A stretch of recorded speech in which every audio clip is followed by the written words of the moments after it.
My name is Sam, and I've been working the night shift at the old Milltown factory for about a year now.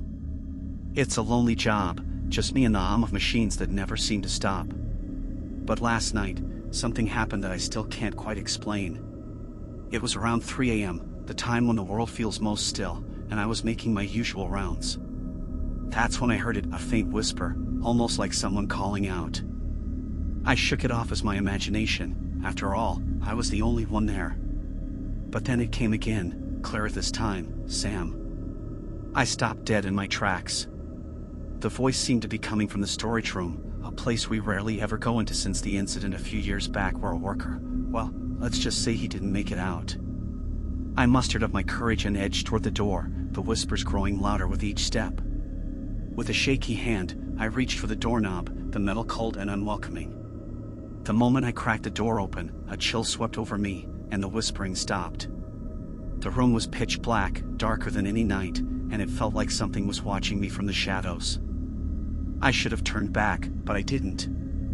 I stepped inside, and that's when I saw them glowing eyes, dozens of them, all staring right at me. Suddenly, a cacophony of loud noises erupted, a sound so intense it was as if the factory machines had come alive with a vengeance. My ears began to throb with pain, a sharp, piercing agony that crescendoed until I felt warm blood trickling down my neck. The last thing I remember was the eyes, multiplying, coming closer, and then everything went black. When I came to, the morning light was filtering in through the factory windows. I was lying on the cold floor, and my coworker, Mike, was kneeling beside me, his face pale with shock. "Sam, what happened to you?" he asked, but I couldn't answer. I felt different, changed somehow. As Mike helped me to my feet, he suddenly stopped, his eyes fixed on something on my arm. There, etched into my skin, were symbols from a language I didn't recognize, ancient and intricate. They covered my arms, my chest, my back, every inch of exposed skin. I didn't know what they meant, but I could feel their power, a silent message from the darkness that had claimed me. I don't know if I'll ever understand what happened that night, but one thing is for sure, I won't be working the night shift alone anymore. And maybe, just maybe, I'll find someone who can read these mysterious markings and tell me what they want from me. My name is Alex, and I've been a security guard at the deserted Harborview Hospital for a few months. It's a quiet job, usually just me and the echoes of empty halls. But last Thursday, everything changed. It was nearing 2 a.m., and the only lights were the flickering fluorescents overhead and the occasional flash of a car's headlights from the street below. The building creaked and groaned like a ship at sea, but then I heard it, a strange shuffling, like someone dragging their feet along the floor. I tried to convince myself it was nothing, maybe just the wind. But the shuffling grew louder, closer. I grabbed my flashlight and edged toward the noise, my pulse racing. The sound led me to the old psychiatric wing, where the air turned icy cold. Suddenly, the shuffling ceased, and a deathly silence fell. The next moment, the lights burst to life, buzzing angrily. That's when I saw him, a ghostly figure, twisted and deformed, standing at the end of the corridor. He lunged at me, his hands outstretched, his face a mask of rage and sorrow. I turned and ran for the door I'd come through, but he was faster. He lifted me off the ground and hurled me down with such force that my head struck the floor. I cried out for help, sure that this was the end. But as I lay there, expecting the final blow, the door swung open, and the ghost vanished as though he had never been. My colleague Mark stood in the doorway, looking down at me with a mix of concern and annoyance.